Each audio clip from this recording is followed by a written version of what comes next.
मुकदमे की लड़ाई शुरू होती है। वो तारीख जब पड़ती है तो अदालत जाते हैं, वकीलों से आमना सामना होता है। धीरे धीरे एक वक्त ऐसा आता है कि वही क्रिमिनल जिसका मुकदमा अदालत में है और उसके वकील भी हैं, वो अपने आप वकील बनता जाता है। धीरे धीरे वो खुद केस की पैरवी करना शुरू कर देता है। वो वकील को सलाह देना शुरू कर देता है कि तुम ये बोलो, ये दलील दो, ये पॉइंट उठाओ, इस पर बहस करो। और इसका जीता जागता सबूत है अभी निठारी केस का सुरेंद्र कोहली, जिसके बारे में उसके वकील ने यह बताया कि वो हम पे ज़्यादा भरोसा नहीं करता। वो कहता बस जो मैं तुमको कह रहा हूँ अदालत में उसी हिसाब से उसी पॉइंट पे बहस करना और किसी चीज़ पे नहीं। और ये अकेला नहीं, ऐसे बहुत सारे लोगों को मैं जानता हूँ। तंदूर केस, उसमें भी सुशील शर्मा को जितनी जानकारी थी कानून की उस वक्त अपने केस की, मनु शर्मा, जेसिका लाल मर्डर केस, कानून की पूरी जानकारी। तो जब आप जेल में रहते हो, मुकदमा चल रहा था, तो आपको बहुत सारी जानकारी हो जाती। तो ये तो रही क्रिमिनल की बात, जो कोर्ट कचहरी के चक्कर में खुद वकील हो जाते हैं। बहुत से आम लोग भी ऐसे हैं जो अदालत के जब चक्कर काटते हैं तो धीरे धीरे उन्हें कानून की बारीकियों की समझ आती है, धाराओं का पता चलता है, अदालत के बिहेवियर, जज का मूड, वकील क्या कैसे कर रहा है, उल्लू बना रहा है कि नहीं बना रहा है, ये छोटी छोटी बातें समझ में आ जाती हैं। अब यहाँ तक ठीक है। अफसोस तब होता है जब हमारी पुलिस जुडिशरी सिस्टम किसी बेबस मजबूर किसी परिवार को इस हद तक तंग करता है, इस हद तक उनके साथ नाइंसाफ़ी करता है, उनकी मदद नहीं करता, कि कोई रास्ता ना देखते हुए उन्हें खुद ये बीड़ा उठाना पड़ता है कि अब वो इस खुद केस की पैरवी करेंगे, खुद जांच करेंगे। अदालत में केस की पैरवी करना और खुद से इन्वेस्टिगेशन करना में ज़मीन आसमान का फ़र्क है। आज की कहानी दिल को कचोट देने वाली एक बाप की कहानी है। एक बाप जिसका 15 साल का एक बेटा एक सड़क हादसे में मारा जाता है। वो स्कूल जा रहा था और उसकी मौत के बाद अब एक नेग्लिजेंस रोड एक्सीडेंट का मामला बनता है। जो जिम्मेदार दोषी कार चालक है उसको पकड़ने की बात बनती है, हर जाने की बात बनती है। लेकिन अगले 8 सालों तक वो लोकल पुलिस, इसके बाद 5 बार अदालतें उस बाप को हमेशा मायूस और बैरंग लौटा देती हैं। कहती है इस केस में कुछ नहीं है, केस क्लोज कर देती है, क्योंकि उस कार वाले का पता ही नहीं चलता। बाप आखिर में ठानता है कि वो अपने उस बेटे के गुनहगार कार ड्राइवर और उस कार को ढूंढेगा और पता करेगा कि उसके बेटे के साथ जिसने किया उसने ऐसा क्यों किया। कम से कम सड़क हादसे बहुत बार कई सारी गलतियों की वजह से होती हैं, लेकिन इतनी इंसानियत होनी चाहिए कि वो रुक जाता। अगर उसकी कार से उसके बेटे को टक्कर लगी, वो उसको घायल उठाकर अस्पताल पहुंचा देता, पलट कर एक बार सॉरी बोल देता, लेकिन ये सब नहीं किया। तब उस बाप ने कहा कि मैं इस लड़ाई को लड़ूंगा। 8 साल तक वो बाप इस लड़ाई को लड़ता है और किस किस तरीके से लड़ता और कैसे जांच करता है, ये पूरी कहानी अपने आप में ये है। आईना दिखाती है समाज को, पुलिस को, अदालत को। ये बात है 5 जून 2015 की, 5 जून 2015, यानी कि 8 साल पुरानी। 5 जून 2015 को गुरुग्राम, जो पहले गुड़गांव था, उसके सेक्टर 55 में एक स्कूल था। उस स्कूल में अमित नाम का एक लड़का 10वीं क्लास में पढ़ रहा था। अमित के पिता जितेंद्र चौबे अपने बेटे को स्कूल ड्रॉप करने के लिए जा रहे थे। उन्हें फिर वहाँ से अपना ऑफिस चले जाना था। अचानक एक तेज़ रफ्तार कार आई और उसने अमित को टक्कर मार दी। अमित सड़क पर गिर पड़ा, लहूलुहान था। कार वाले ने पलट कर देखने की जहमत नहीं उठाई कि उसकी कार से एक इंसान टकराया, जिंदा है, मर गया, घायल है, देख लूँ, अस्पताल पहुँचा दूँ। वो भाग गया। अब बाकी लोग आए, मदद की। उन लोगों ने अमित को उठाकर अस्पताल पहुँचाया। अमित दम तोड़ चुका था। अब मौके पर कार वाला तो भाग गया। 2 चीज़ें सड़क पर पड़ी रह गई। एक, उस कार का आधा नंबर प्लेट जिस पर लिखा था 2690। अब इससे पहले के DLC या फिर आप गुरुग्राम के, हरियाणा के हैं तो HR वाला प्लेट, वो गायब है। अब सिर्फ 2690। अब 2690 अलग अलग जो नंबर होते हैं, बहुत सारे कार के भी हो सकते हैं। किसी का DL414 हो, किसी का DL13 हो, तो भी 2690 नंबर हो सकता है आखिरी के। ये रिपीटेड नंबर होते हैं। तो एक ही आधा अधूरा नंबर प्लेट मिला 2690, और एक मिला एक टूटा हुआ रियर व्यू आगे का, ड्राइवर की सीट का, जहाँ पे ड्राइवर बैठता है, तो उसका टूटा हुआ वो रिवर व्यू मिरर मिला जो सड़क पे गिरा हुआ था। बेबस बाप ने इन दोनों चीज़ों को उठाया। कुछ लोगों ने पुलिस को खबर दी, पुलिस पहुंच गई। उसके बाद बाप पुलिस स्टेशन पहुंचा। बेटे की मौत हो गई थी, थोड़ा संभला। फिर पुलिस के पास जाकर उसने ये दोनों चीज़ें दी और कहा कि कार वालों का कुछ पता चला। पुलिस ने कहा नहीं। इत्तेफाक से वहाँ पर कोई CCTV कैमरा नहीं था। बाप ने कहा ये 2 सुराग हैं, शायद इस सुराग के जरिए आप उस कार तक पहुँच सकते हैं। पुलिस वालों ने पहले ही कह दिया बेमन से कि आधे अधूरे नंबर 2690, हज़ारों इस नंबर की गाड़ियाँ होंगी, कैसे पकड़ूँ? आप जो इस टूटे हुए मिरर जो है को लेकर आए हैं, इसके ज़रिए कहाँ किसी कार वाले का पता चल सकता है? बाप कह रहा है कि आप कोशिश तो कीजिए। पुलिस कह रही है नहीं, कुछ नहीं हो सकता। फिर भी हम कोशिश करते हैं। वो झूठी दिलासा देते रहे। महीना बीतता गया। एक रोज़ अचानक बाप को पता चला कि पुलिस ने बिना उन्हें बताए हुए इस केस को क्लोज कर दिया और कोर्ट में क्लोजिंग रिपोर्ट डाल दी। जब ये जितेंद्र चौबे को पता चला, उन्हें बड़ा धक्का लगा कि एक तो पुलिस ने जांच नहीं की, ऊपर से उनको अंधेरे में रखा और जाकर कोर्ट में क्लोजर रिपोर्ट दाखिल कर दी। वो पुलिस स्टेशन गए, काफ़ी उन्होंने पुलिस वालों से एक तरह से बहस की। पुलिस वालों ने कहा कि देखिए इसमें कोई सबूत नहीं है, कोई गवाह नहीं है, कोई कैमरा नहीं है। और उन्होंने वो जो दोनों सामान थे वो भी बोला कि ये देखिए इससे कुछ नहीं है। 26 नंबर जो था 2690 और एक जो इनका टूटा हुआ रियर व्यू मिरर था, कायदे से केस प्रॉपर्टी है, ये दोनों बाप को ही दे दिया। कहा हमसे तो नहीं हुआ, आप ढूंढ लीजिए। बड़ा अफसोस हुआ पुलिस के इस रवैये पर, लेकिन जितेंद्र चौबे ने कहा कि चलो मैं कोशिश करूंगा।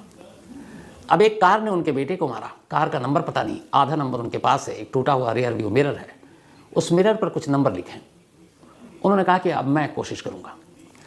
अब यहां से उस बाप की इस लड़ाई की कहानी शुरू होती है और इस कहानी में एक सबक है कि जो इस बाप ने किया, अगर उन पुलिस वालों ने किया होता तो वो कार वाला कार के मालिक के साथ उसी वक्त पकड़ा जाता। लेकिन वही है, केस की बात होती है।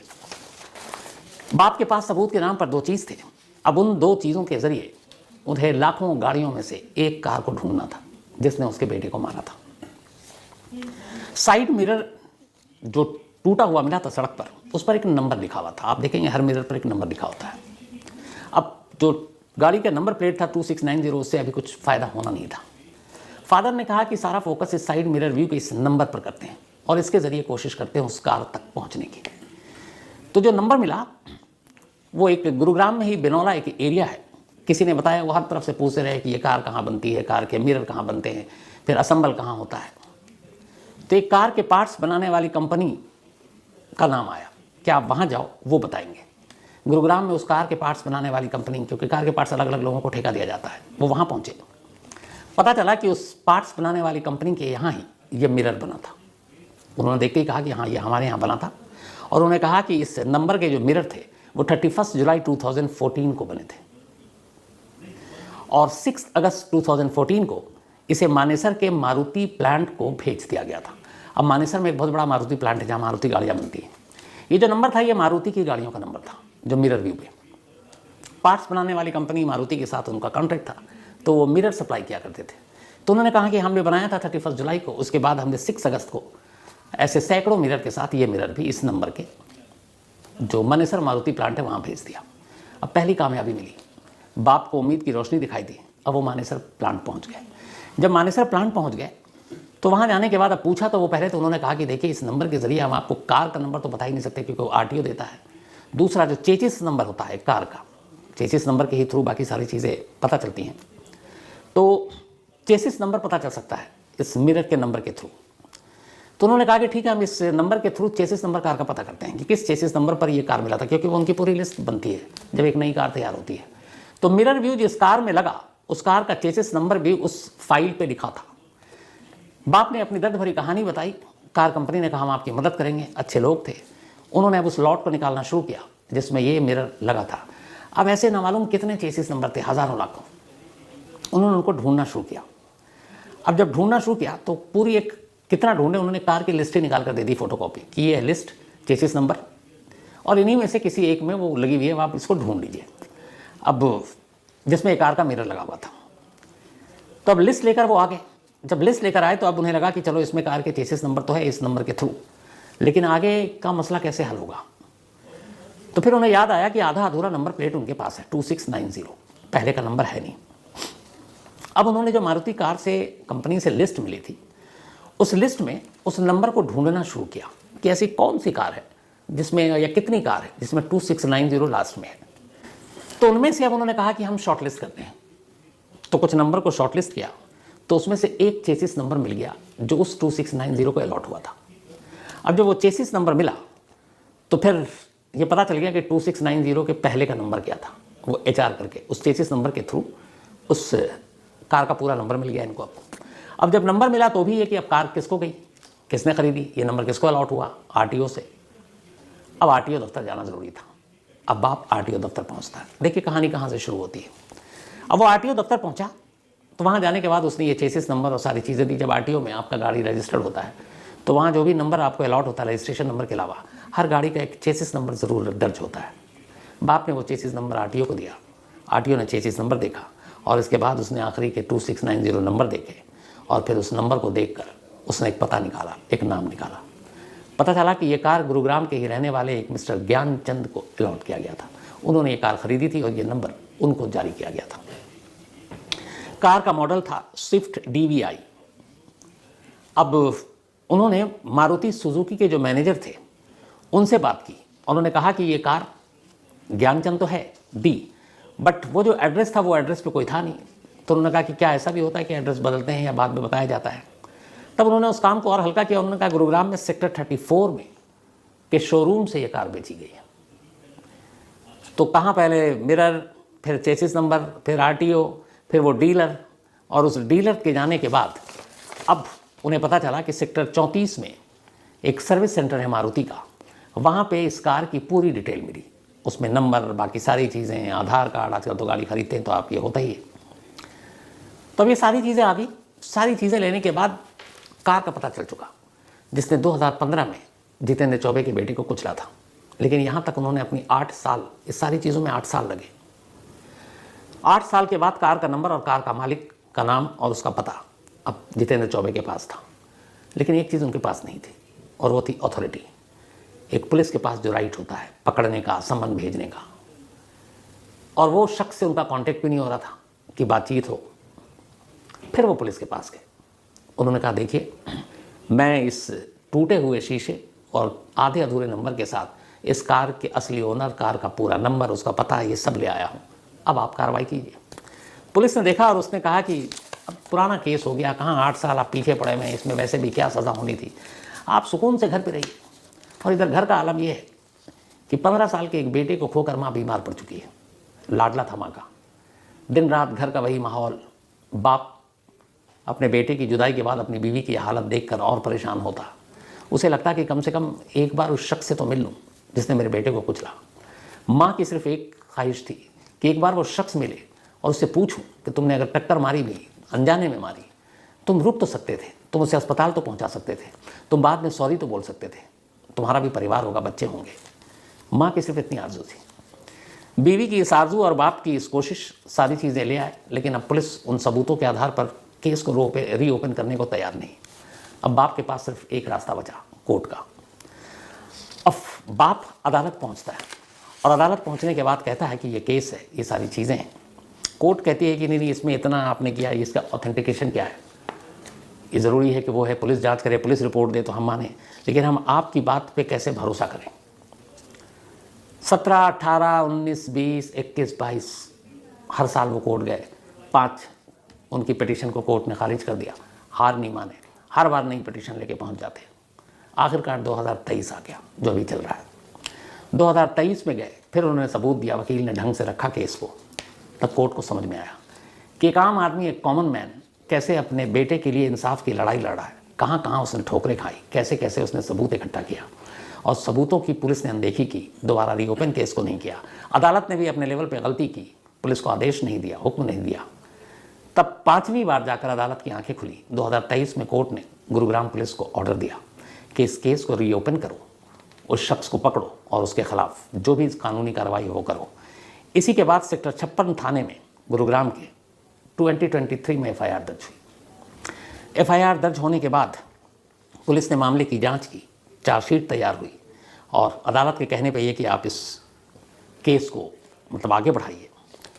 केस दर्ज हो गया, चार्जशीट तैयार हुई, लेकिन बाप का कहना यह है कि अभी भी वो जो शख्स है, जो उनके बेटे का कातिल है एक तरह से, चाहे जाने में अनजाने में, ज्ञानचंद, उससे मुलाकात नहीं हुई। हालांकि कोर्ट ने कहा है कि इसको करने के बाद पूरा हर्जाना दिया जाए, जो भी कानून के तहत आता है। तो पता चला कि वो जो शख्स था ज्ञानचंद सगर, हरियाणा के बादशाहपुर में। इन्होंने उनसे बात करने की भी कई बार कोशिश की कि सिर्फ एक बार बात कर लें, एक बार बीवी के सामने उसको लाकर खड़ा कर दें, वो माफ़ी मांग लें, लेकिन वो हुआ नहीं। अब फिलहाल इस केस में ये है कि पुलिस ने चार्जशीट दाखिल कर दी है, गिरफ्तारी अब भी नहीं हुई है। लेकिन बाप का कहना है कि इस केस को अंजाम तक पहुंचाने से पहले वो हारेंगे नहीं। यहाँ तक ले आए तो उम्मीद है कि इस केस को इसका मकाम ज़रूर मिलेगा। लेकिन इस कहानी से एक सबक मिलती है कि एक आम आदमी, एक कॉमन मैन अगर किसी चीज़ को ठान कर अगर इतनी तफ्तीश कर सकता है, तो जिसके पास इतने सारे अधिकार हैं, जिसके पास जो जनता की मतलब सेवक है, जनता के टैक्स से जिनकी सैलरी जाती है पुलिस को, वो अगर इस तरीके से काम करते तो क्या मुश्किल था इस केस को सुलझाने में। 2-3 दिन का काम था। इसी टूटे हुए मिरर और आधे अधूरे नंबर के साथ अगर वो चेसिस नंबर ढूंढ लेती, उस कंपनी तक जाती, मारुति के कारखाने तक जाती, आरटीओ तक जाती, सारी चीज़ें निकल आती। लेकिन पुलिस को आईना दिखाया एक आम आदमी ने, एक मजबूर बेबस बाप ने, जिसने अपना एक जवान बेटा खोया था। तो उम्मीद यही है कि 8 साल की मेहनत बर्बाद ना हो और पूरा इंसाफ मिले। और इंसाफ भी क्या, जिसने अपना बेटा खोया उसकी माँ की यही आरज़ू है बस कि एक बार वो आए और बताए कि उसने ऐसा क्यों किया, वो क्यों भागा, क्यों उसके तड़पते हुए बेटे को वो अस्पताल नहीं ले गया, क्योंकि तब तक वो जिंदा था।